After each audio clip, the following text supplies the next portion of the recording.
Good afternoon. Welcome to the Lunchroom on Radio Caribbean International. It is Monday, the 10th of March, 2025. It is program number 1334 of the Lunchroom, and I'm your host, Calixte Geore Jr.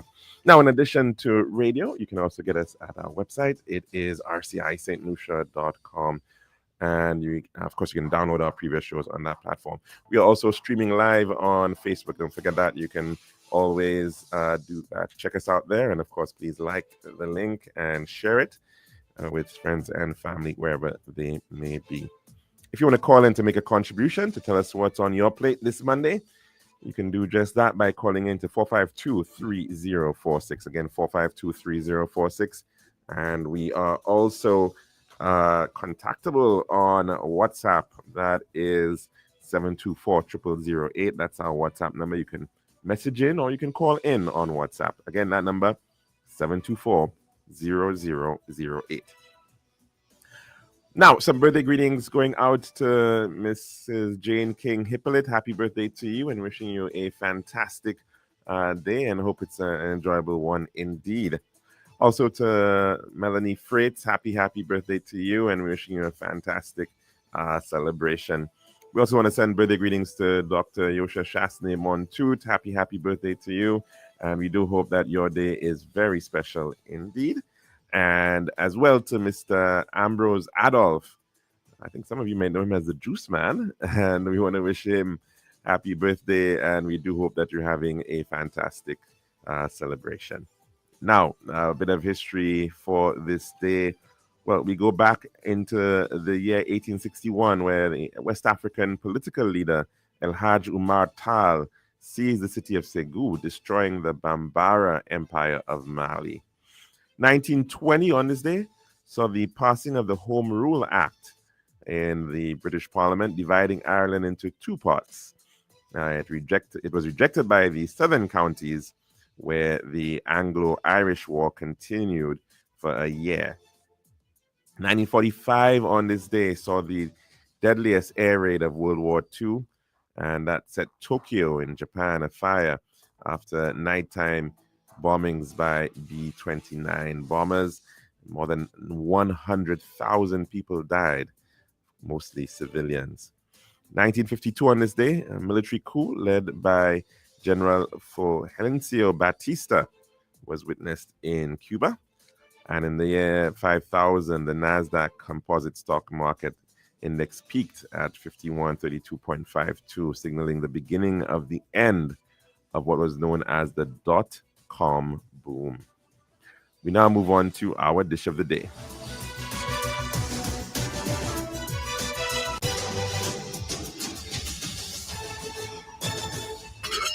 Serving now, the Daily Dish.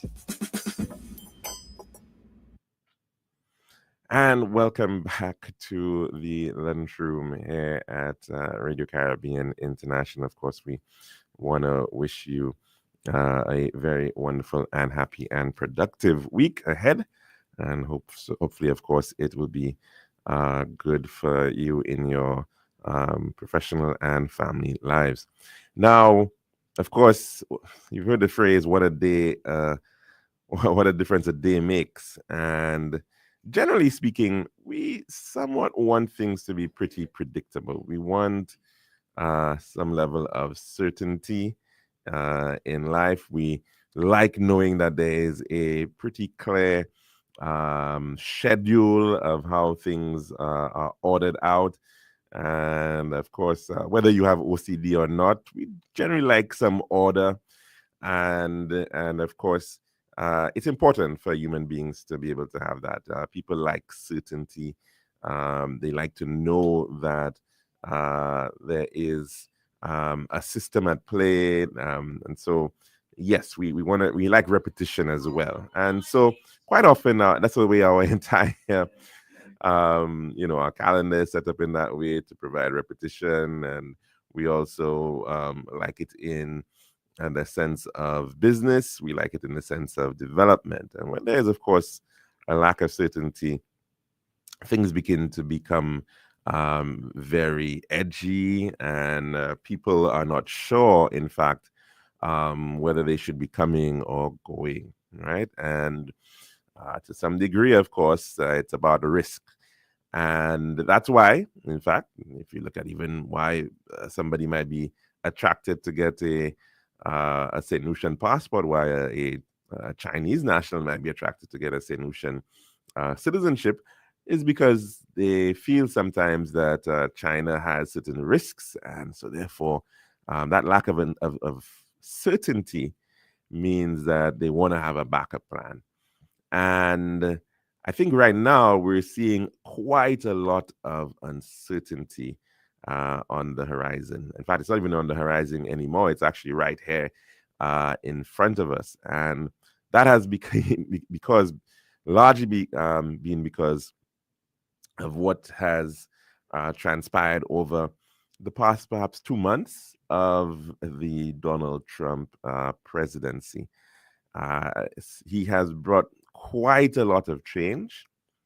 And we have heard the phrase change is a constant. And yes, there are moments, of course, where you see, um, step changes, significant changes in the way the world does certain things. And quite often that may have great benefits, but also, of course, comes with its own downside issues. We can think back, for example, saw a very interesting meme of a restaurant saying, "Hey, we don't have Wi-Fi, so imagine you're back in 1995." And the message there was, imagine the time before the rise of the internet, before you had Microsoft Windows, before technology, the personal computer became so pervasive, the World Wide Web was not there yet, and things were very, very, very different before that, of course, right? And of course, we've seen the tremendous change that has come as a result of the information and communications technology revolution, which in large measure seemed to all kind of gel together in the mid 1990s. Rise of companies like Microsoft, for example, coming forward with Microsoft Windows, which made it so much easier now for people to be able to utilize computing power. It made it more friendly, more usable. And of course, the rise of the internet at that same time really changed the way we communicated. And of course, we've seen things come and go in that light as well.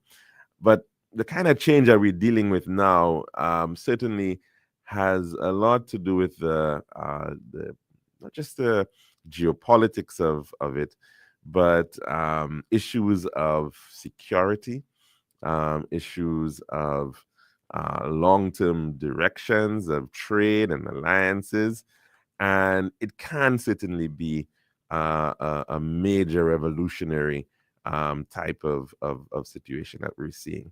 And so, whereas they were traditional allies, it appears that in the desire to perhaps please um, his local base, his local interests, he is certainly willing to really put America first in every instance, to the extent that uh, the traditional partners of the United States are really being pushed aside. But not in just that, the traditional world order that we have grown accustomed to expecting, that is also being challenged. Now, some may argue that the reality was, especially for poor countries, for the developing world, was that yes, there may have been some forms of assistance, but at the same time, that was never enough.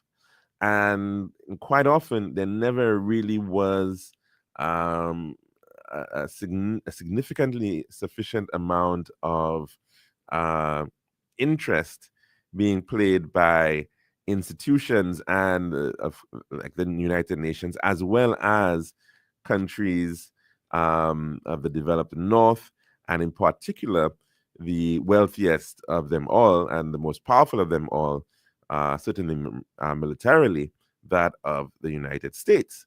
So we've seen many conflicts around the world, And sometimes these conflicts have actually gotten very, very little attention. And we've in fact seen a number of instances where we've witnessed considerable levels of destabilization and effectively the rise of failed states. And so you look at Africa, for example, and you will witness within that context, um, you've seen situations like what has transpired in Somalia. We've seen, that has effectively, for a very long time, had almost been a failed state situation, despite some attempts at providing some levels of support with the UN, but invariably the situation still is, um, to the extent that uh, the country really cannot even hold. You're seeing the creation of Somaliland in the north, in the northern part of that country. You're seeing further fragmentation in regions of Sudan. And of course, we're now seeing uh, significant genocide issues in Darfur still panning out to this day. And of course, situations that have led to the creation of South Sudan. And in certain instances, of course, over the times, we have seen intervention of the United States in the past. And of course, you think back into that post war period, significant interventions in places like Vietnam and Korea meant that the United States was at that time very much keen towards being that check to hold back the spread of communism. And so the efforts in those two instances were largely driven because of that desire to prevent the Korean Peninsula from becoming a fully communist. And of course, to this day, we still see certain sanctions and treatment towards North Korea. And of course, Vietnam as well, wars being fought there. And of course, we've seen the implications of that in terms of public sentiment within the United States and the general appetite for engagement in wars in different parts of the world. And so, of course, most recently, the war against terror, which played out in that post Gulf War period in Iraq and as well in Afghanistan, and to some extent, of course, spilling over into Pakistan, and as well the situation in Syria. Um, well, Syria, let's deal with it separately, but certainly those Iraq and Afghanistan situations have also been worrying for a lot of U.S. sentiment towards getting involved in conflicts.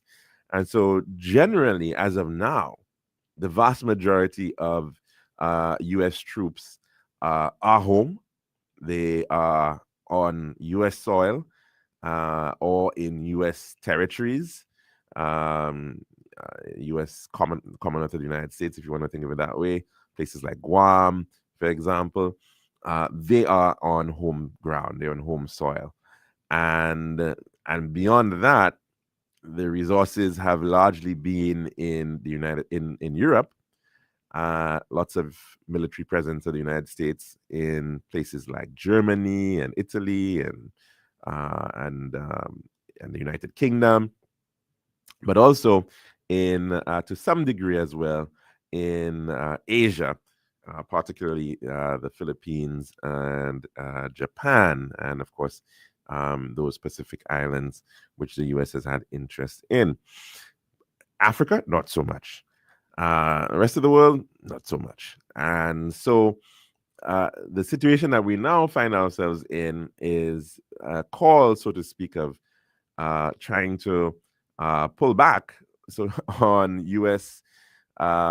Deployment in many of these regions, but at the same time, no desire to cut back on spending on defense, and as well at the same time now calling on Europe to step up in terms of its very own defense, and to the extent that we are now seeing what was effectively a proxy war between Russia and NATO being fought over in Ukraine.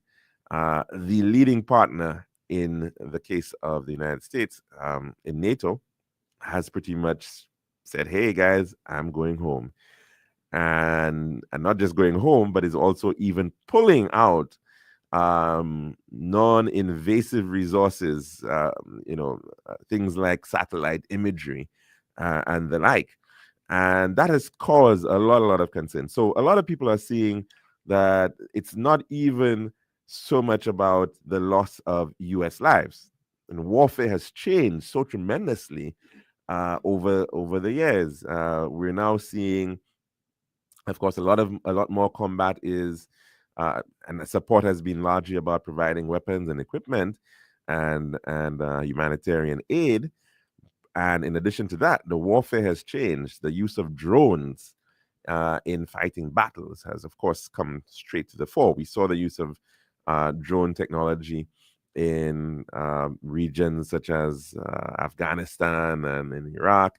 But we're seeing it certainly playing out with both sides, Ukraine and Russia, utilizing that technology to now be what is the principal means of striking, your enemy, and that doesn't involve having somebody physically present in the in those instances. And so, of course, it might be a drone pilot, maybe back in Moscow or in Kiev or wherever, controlling the drone, and thanks to artificial intelligence as well, some of these are in fact even perhaps autonomous. So you do have a changing environment in terms of that. And so it's the issue is not even so much that of manpower and the loss of lives that we're seeing, albeit this is also being used by the US to say, hey, Ukraine, you're losing too many men, you're losing too many lives, and what's the point of this? We're seeing, of course, a lot of other issues being brought to the fore. The use of satellite technology. And there was an interesting open spat on social media, believe it or not, between the world's richest man, Elon Musk, and a foreign minister of a European country, that of Poland, over the matter of Starlink. Now, you'd recall that Mr. Musk has many different industrial pursuits, inclusive, of course, we know of Tesla, but he is also a big and very avid person of space programs and what that can do in terms of communications. And of course, satellites are big business, very important, and it allows for real-time visualization of what's going on the ground anywhere in the world. And of course, he's also involved in rocket launches, which is important to getting the satellites up into space. But that issue of having the satellite intelligence, in fact, came to the fore openly, believe it or not, on what is formerly Twitter, and an exchange going on between Mr. Musk, effectively saying that Ukraine's defenses would completely capitulate if he decided to pull their Starlink rights, right? And a statement like that is unbelievable, because here you have one man effectively almost suggesting and threatening that he could, in fact, end up deciding to, to cause a country of over 40 million people to be able to almost in an instant be at such great threat in terms of loss of life and in terms of damage to their country. And now it in fact, where the Polish foreign minister stepped in was because he actually said that, it's the Polish digitization ministry is the one that is actually paying $50 million to allow Ukraine to use Starlink. And so, if that is the case, then you know what? Well, we'll take our business elsewhere. We'll pull that out. And Mr. Musk replies, well, he never really meant that he was really going to do it. But in any case, you guys are getting a discount. And so you're barely paying for it in any case. And believe it or not, even on social media, the Secretary of State of the United States of America coming in and joining in on the conversation, effectively saying, well, and of course, referring to the Polish minister as a little man, and almost belittling him even more. And we've seen this kind of treatment of individuals out there, of course, pretty much suggesting that they need to keep quiet and they're not telling the truth about certain things. And that kind of approach to diplomacy is unbelievable, absolutely unbelievable, that we're seeing some of these things play out so openly within the public realm. And so you now have a situation at play where it's a bit of, well, not necessarily every man for himself, but Poland, which shares a border, which is remember, Poland is a former Warsaw Pact country. It was part of that Iron Curtain. Never once was not part of the USSR, but was seen as being part of that general loose confederation of countries that were communists, that were supporting the USSR, allies, if you like, of the USSR. So, of course, Poland has now been fully absorbed into the European Union. It's part of NATO, but they share a border with Belarus, which is allied to one of the few countries of that former USSR that's still allied to Russia, and they also share a border with Ukraine. And their position has been not to provide any, because the French and the English are saying now, hey, we're going to be coming on and guaranteeing maybe 30,000 troops to assist the efforts in terms of securing peace in Ukraine. And they're saying they're not going to contribute. Why? Because they're also a threat. And they need to secure their own borders. And they're speaking of the need to ensure that every single adult male is going to have military training. And they're talking about leader of another European country saying, hey, it's time to consider conscription. And we're seeing Polish president, another Donald Tusk, speaking to the fact that Poland should now potentially be looking at having its own nuclear deterrence.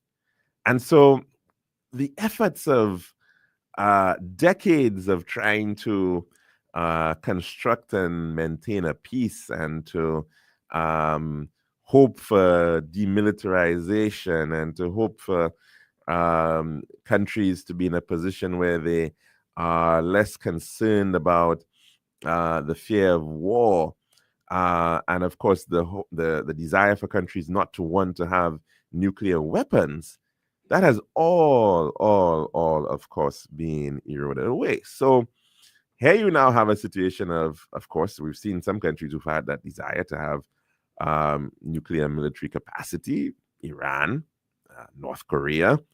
Of course, both of them not friends of the United States, definitely not allied to them. And in their opinion, they need this because they want to have a bargaining chip. They want to be able to say, hey, in the event that we get invaded, what are we to do? And that has been the position of some of these countries. Of course, we saw also what panned out between India and Pakistan, long-standing issues between those two countries. Just go back to the creation of them back in the 1940s, and they too have been talking about having that bargaining power of nuclear within their arsenal. And so here you now have another country talking about it. And then who knows? You're hearing, of course, Europe saying, you know what, we need to ensure that France and the UK will have Europe as part of their shield, their defense shield, so to speak, in terms of as a nuclear defense shield.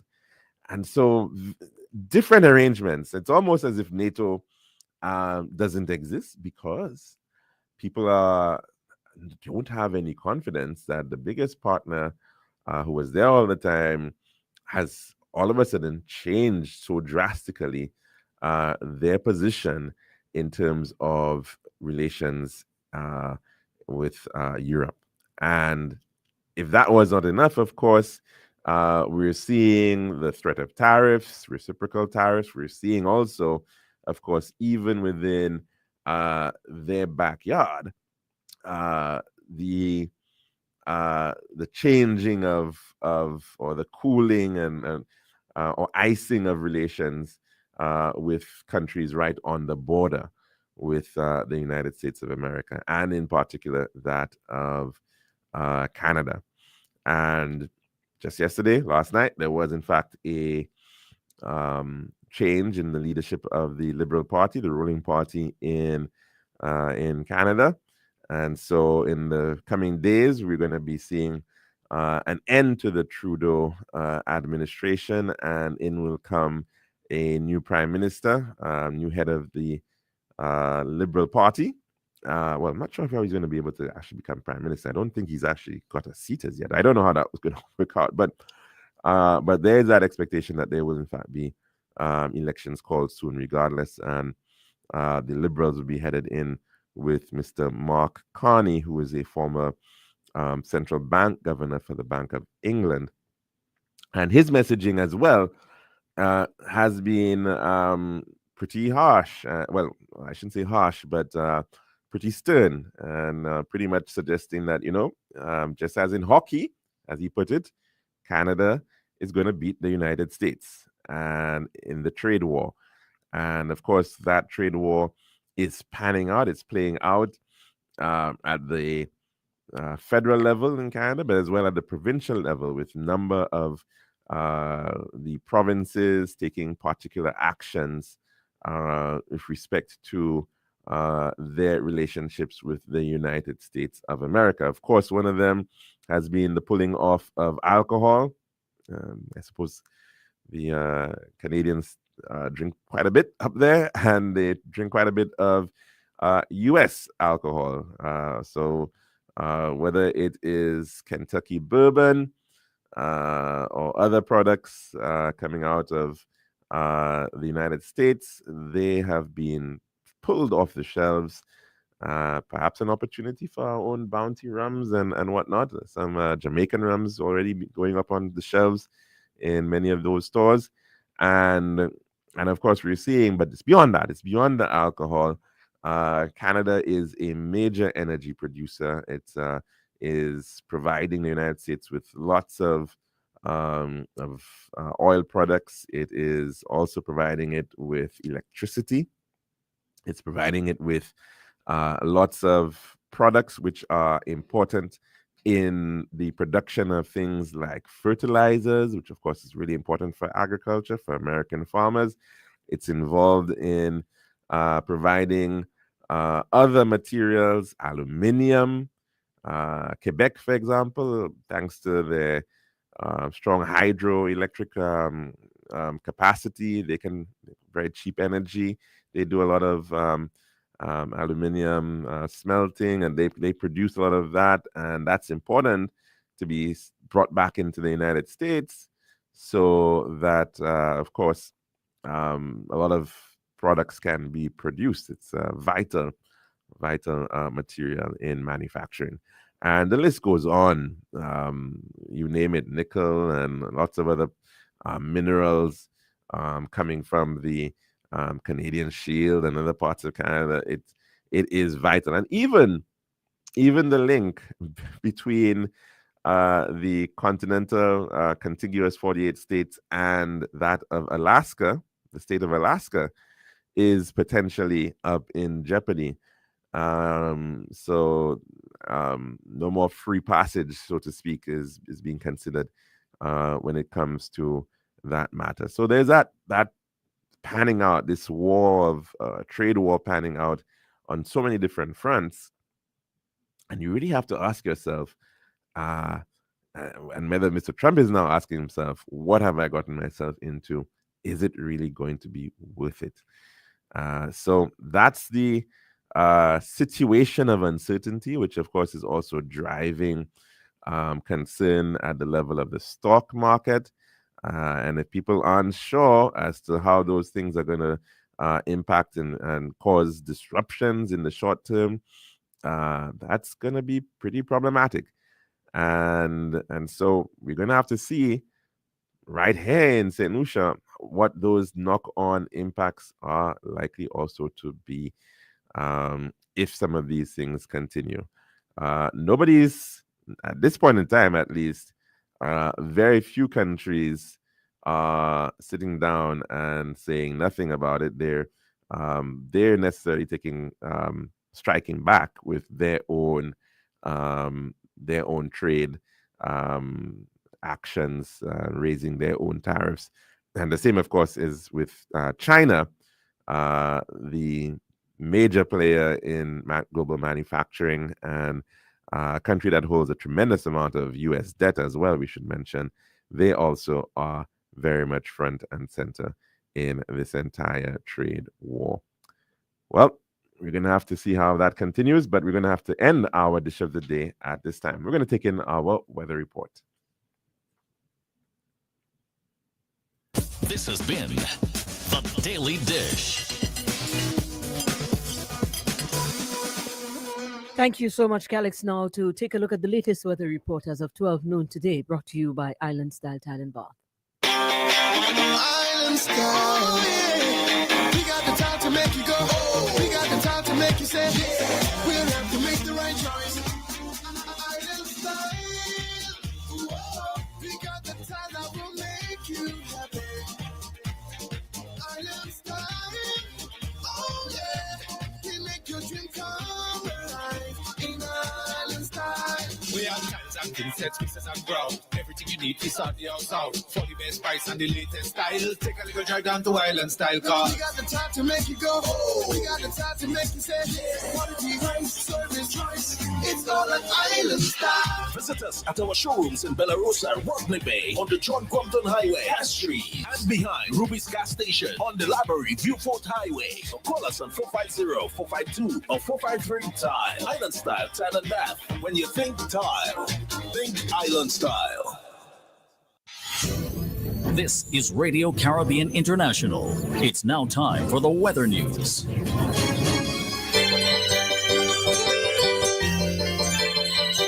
And now for a look at the latest weather report as of 12 noon today. It's the 10th of March, 2025, and our forecast of the South Glen and Twan.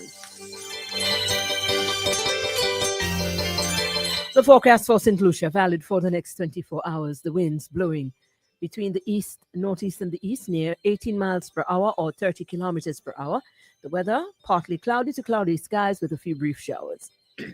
Again, the winds blowing between the east, northeast, and the east near 18 miles per hour or 30 kilometers per hour with the weather, partly cloudy to cloudy skies with a few brief showers. The marine forecast foresees in a 25-mile or 40-kilometer radius from St. Lucia. Presently, we are experiencing high tide at the Castries Harbor.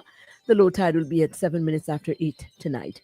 And the Vieux Bay's high tide will be at 27 minutes before 3 this afternoon. And the low tide will be at 26 minutes before 10 tonight. The seas are moderate, the waves 4 to 6 feet, the same as 1.2 to 1.8 meters in open waters. For the Lesser Antilles, it's partly cloudy to cloudy skies with a few showers, and the weather summary indicates a light to moderate easterly wind flow, and a relatively dry and stable lower atmosphere will persist over the region during the next 24 hours. Patches of low-level clouds or low-level moisture within the wind will cause a few brief showers to develop over the region during the forecast period. And that's again the weather summary. A light to moderate easterly wind flow and a relatively dry and stable lower atmosphere will persist over the region during the next 24 hours, and the patches of low level moisture within the wind flow will cause a few brief showers to develop over the region during the forecast period. That's the official weather report. Join us again in the morning at around 7:30 thereabout. We'll have another official report on the station due for you at that time. Thank you, Glenn, for the update. The weather was brought to you by Island Style Thailand Bar. This has been RCI's Weather News. For more information, call the Weather Hotline at 454-3452. RCI 101 number 1. Island style. We got the time to make you go. We got the time to make you say, yeah. We'll have to make the right choice. Island style. Whoa. We got the time that will make you happy. Island style. Oh yeah. We make your dream come alive. In Island style. We have tiles and princess, pieces and ground. Everything you need is on the house out. For the best price and the latest style. Take a little drive down to Island Style Car. We got the time to make you go. We got the time to make you say, yeah. Quality rice, service choice. It's all an Island style. Visit us at our showrooms in Belarus and Rodney Bay on the John Compton Highway, Cass Street, and behind Ruby's Gas Station on the Library Viewfort Highway. So call us on 450-452 or 453-TILE. Island Style, Tile and Bath. When you think tile, think Island Style.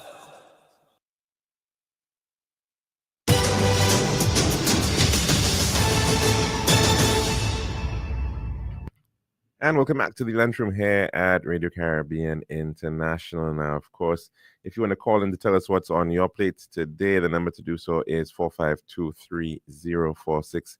Again, 452-3046.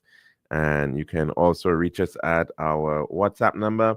That is 724-0008. Again, 724-0008. Of course, we want to also touch in on some of the matters right here at home. And over the weekend, I think both political parties were out and about. In the case of the Opposition United Workers Party, they had a meeting down in the district of Mikun South, as well the ruling St. Lucia Labour Party. They were in the district of Ancillary Canneries.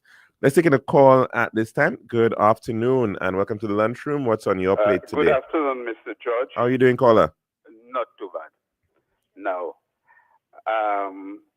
most of the country going to make their own nuclear weapon. Germany already put 400 million to start their own. While they're doing that, they'll go under the umbrella of France and England. Poland will go under the umbrella of France of England because of the European community as well. Now, a country which they wanted to blow out of existence is Iran, which is near finish his nuclear weapon. So what will happen to Iran then? What is going to happen to Iran? Yeah, because they didn't want Iran to build a nuclear weapon. And Israel always say, if he get too near, it will be crossing the red line. Now, several countries, even Japan, say they're going to go to defend themselves as well. So what kind of world that devil from hell brings straight to the world which we live in, which they call Trump? What will happen to the world now? Because everybody going to build a nuclear weapon, and some of them have the know-how. Places like India, Pakistan, they all can build nuclear weapon. Mm-hmm. Yeah, well, and I think what is really a big question mark right now is the whole idea of whether countries will begin to use force or the threat of force as coercion to be able to get what they want, to expand their territories, to be able to acquire wealth in that way. Now look at what's going on with the United States and Ukraine. Yeah. Right here, you have the case of Russia invading Ukraine, and this has been going on. Let's not forget, this has been going on since From 2014. the year 2014. Since 2014 with Crimea, and then into the Donbass region, and now they've gotten a full corridor between Crimea and Russia. Lots of coastal, the whole Sea of Azov, I think it is. They've got that locked. They've got also, I think one of the major things they were trying to get was a water supply for Crimea. That was a big deal. And so they've been able to expropriate land through the use of force. Now, that's a big question. Are other countries not just going to start seeing a rise of defense spending in their militaries, but also the issue of aggression, because when you have countries that are now gaining larger armies, and there is that potential now for them to want to utilize us in an offensive way, and that's where the situation with China, for instance, and Taiwan is a major one. But we certainly also cannot discount it in a lot of other places, and it's so risky, because the thing about it is that nobody wants to be able to see. Look at what's happening with Gaza.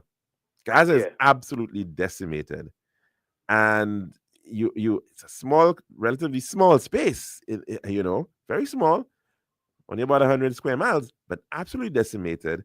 And they're now saying it's going to cost, nearly $50 billion to rebuild Gaza, right? Yeah. Nobody wants to be dealing with this kind of destruction, loss of life, upheaval, people becoming refugees, becoming internally displaced in countries. Hold on there. I'll show you a point there. After the Second World War, America go back and build Japan. We go the Germany. So the Marshall Plan. Israel not going back and build Gaza. Oh, because them smash it. Hello, caller, are you there? Okay, it looks like we may have lost that caller. I'm not hearing him anymore. But of course, one will wonder if there is, in fact, some responsibility on the part of Israel in this instance. Yes, and they will, of course, say that they would like to assist in some way, but they will probably have their own limitations as to how much they're going to do it. And of course, somebody is going to have to bankroll it. They would probably have expected assistance to come from the U.S. To be able to do so. Well, I'm not sure that the U.S., as we have already heard, is interested in merely providing infrastructure and housing to the people of Gaza without getting something in return.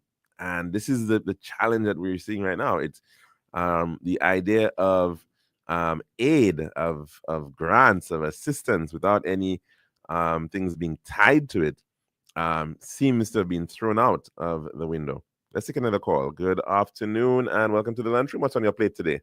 Hi, good afternoon. Hi, caller. How are you doing? Fine, thank you. Friday I was meant to call and wish the women advance. I don't know. Happy International Women's Day. Happy International Women's Day. Mm-hmm. But I stepped out by the time I came back and you were already finished. So okay. We did so though. Wish all women all the best. Or I still find sometimes you have some women just still trying to tear down other women. And I don't know the reason for that. I mean, everybody plays a part. Everybody's different. I don't know if it's some people just like raising their voice. A little more powerful than others. And if they have to bring others down to do it. There seem to be a number of initiatives across a lot of different agencies and institutions. Yeah. I know Raise Your Voice had a dinner. Helen's Daughters had an event as well, a dinner as well. There were a number of ministries that had their own event. I think Ministry of Health had something. So yeah, a lot of good attention Yeah, good, being but placed to it. sometimes I think they could work together as one. Because sometimes I hear it in the media. This one is saying this one. I mean, I heard Miss lady in charge of Jenny Joseph was saying, some of what was said of them and the ministry. Not so. It's everybody have what they have to do. Sometimes they may not do it. So sometimes I just feel they play that out in the media a bit too much because at the end of the day, women supposed to be looking out for other women like themselves. I'm not really trying to belittle others and make them look small, but that's how it is. And because my sister was once in, but I'm in human services and all of those things, so I know about all of. She played her part Hmm. very, very doing what she has to do, making sure that did a lot of young men, women, children, all sorts of things. So, and I'm telling you, up to just like today, I have a great respect for her from lots of those young people, fathers, single fathers. I have those I can actually name. You can use. Yeah, but that's my stuff. But why just saying, I heard the gentleman talking. Didn't people, weren't they aware that somebody so egotistic like the Donald Trump would do what he's doing right now? Were people aware that he was going to do it? Weren't they aware somebody so egotistical like him would be behaving how he's behaving right now as the most powerful man in the world? Who would be aware? You Other nations, other nations? yes. Oh, I think other nations, uh, in general, Mr. Trump has not been very popular in countries outside the United States. And they were very much His aware those things were coming about. uh, I think I think, however, I mean, and he's made statements. I think what we're seeing though is that there has definitely been um, an urgency in how he is going about dealing with a lot of these things, and so he has almost abandoned any due process. He's abandoned the idea of negotiating. He's just put things out there. I mean, to pretty much just come out and say, hey, I think Canada should be a 51st state, and we think we should take Greenland, and we want Panama back. I mean, those kind of statements Yeah. are pretty outrageous, and sometimes people don't take them seriously. And I don't even And think it's a call America anymore. I think right now it's Trump America. well, or Muscaria, I don't know, but Yeah. whichever it is, Yeah. yes, there is a lot of concern right now in terms of the role of the United States in terms of leadership in the world, and some people see this as the United States being or part of the United States being concerned about its global future. Some people are saying it's an end of empire. Some are suggesting now it's interesting because his actions are placing at risk a lot of the global structures that have been in place. Mhm. And these structures, in fact, were put in place in large measure by the United States. So when you look at things like the United Nations, when we look at the situation of the NATO. NATO, the supremacy of the US dollar, I don't know how, even in our neck of the woods with respect to the OAS, how serious some countries are going to now look towards these types of institutions. I mean, it'll be very interesting to see the United Nations come September of this year. But again, some here say it's just a talk shop. We're so far away from that, and the things that we are seeing right now are creating so much peril and disturbance that a lot of, I mean, to And the cut. thing he tells so much lies because, example, when he on at the state thing, he said that Jimmy Carter sold the Panama Canal for $1 to them.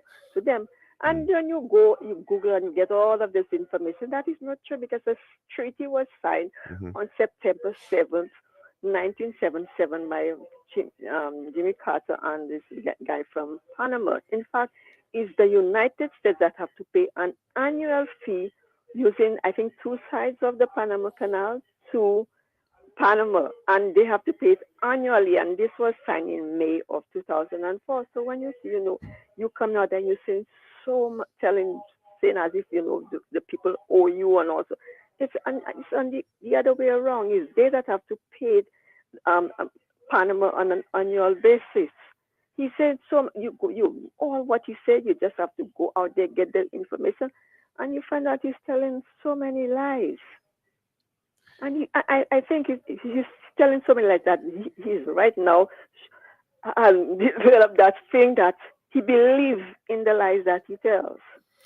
And of course, he's also causing quite a lot of uncertainty within the United States itself, right? So we're seeing how it's playing out with certain like colleges and universities. Recently, Columbia University, he cut grants to that agency, and kind of tying it in with the whole issue of anti-Semitism, and it's a very yes, and that's talking aggressive. about university and colleges. This is a little troubling for me because my daughter there. I have my niece, my nieces. One of them is a teacher. One is a my granddaughter. Just on Friday was accepted at age 13 into a college. Oh, wonderful! College. Yes, Congratulations to she her. wants to be. So she will come out with an associate degree, and when she go into the university, because she really wants to be. Because she excels. I got a call, and she is so proud of the fact that she has been accepted.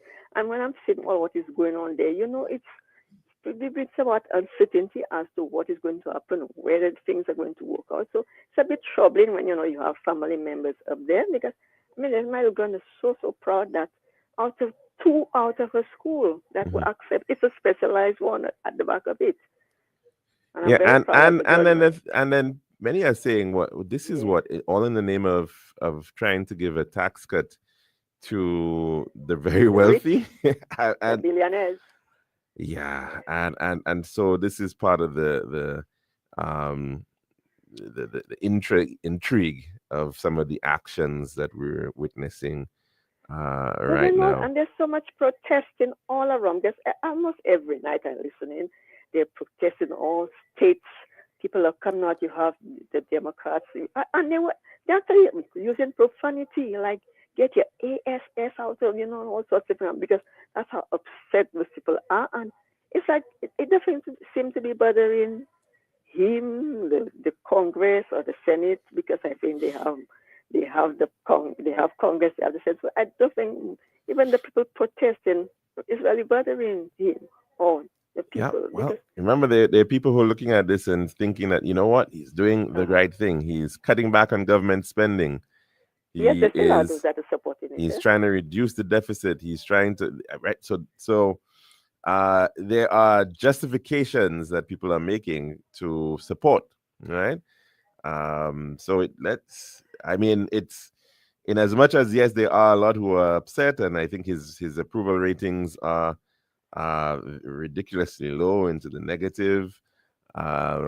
I don't know how that is going to actually pan out. He still has, of course, the political control of the legislature, the Congress. So I don't think he's going to be going anywhere. He realized that his people are being squeezed by all what's taking place there, with Canada and Mexico. I don't think he even realized or even care that the people in the United, they will be being squeezed from what is going on. Because Canada is not going to back off, and because I listened to the Prime Minister, Pierre Trudeau, and I'm going to back off. Yeah, it'll be interesting to see at the end of the day what really changes, and if and of course, what's going to happen if he decides to back off on some of these things. He's going to say, these people were just against me, and they just didn't understand what I was trying to do, and he's also shifted his position so very many times in a short space of time. I mean, one time he's doing the tariffs, then he's giving a reprieve, then he's doing the tariffs again, and then he's going about it. So it's a lot of back and forth. We seem to be on a bit of a yo-yo ride with respect to public policy, and that is always very difficult. Let's try to take in another call at this time. Good afternoon, and welcome to the Lunchroom. What's on your plate today? I think you'll have been cut off, Oh, sorry, I didn't realize. Because the gentleman was talking, and it got cut off. Oh, okay. So I don't know what is the problem. It has to be maybe Trump AI. We never know, caller. You never know, indeed. Yeah. So, but you had another point to make, or Yeah, just not much. Just the politics thing, that I noticed that. And is the House meeting tomorrow? there's supposed to be a meeting of Parliament tomorrow? Yes. Okay, because I already heard the opposition leader said that he put the speaker on notice that Okay. tomorrow he's going to be coming out to not they're not going to pass any untruth in the House. He's going to stop it. Unless whatever he has to do to stop it, he's going to stop it. So he already put the speaker on notice that tomorrow again they may have to use force to take him out of the Oh, okay. All right. I wasn't aware. yes, it was in the news. Yes, so they were saying he already put them on notice. So tomorrow, I think it has to do this new fund that they put the prime minister. I can't remember the name, but he said it's really lies that they're telling and all sorts of things. So suppose he already put people on notice. So tomorrow we'll look out for that, which I Was he referring to any particular bill or issue? Or, it has to do with, I think, some new fund that the prime minister put in some, like, I think just like a new fund. Oh, the yes. Sovereign What's Wealth his name? I can't Fund. remember. Is it the What's his name? Sovereign Wealth Fund bill? Yes, Yes. yes. I Okay. think, well, he is not in support of that. And he thinks this is just another cover up or something. So tomorrow he's coming out. I could have sworn at one point, Mr. Chasney was in support of a sovereign wealth fund. I'm trying to jog my memory, but I'm almost certain that I thought that he has mentioned or the idea of a sovereign wealth fund. I mean, the challenge with the sovereign wealth fund, and of course many countries have them, is how do you put in money into that fund, right? Where is it coming from, right? In a lot of countries, it is coming from maybe surpluses that are coming through surplus exports. There's a balance of trade that actually promotes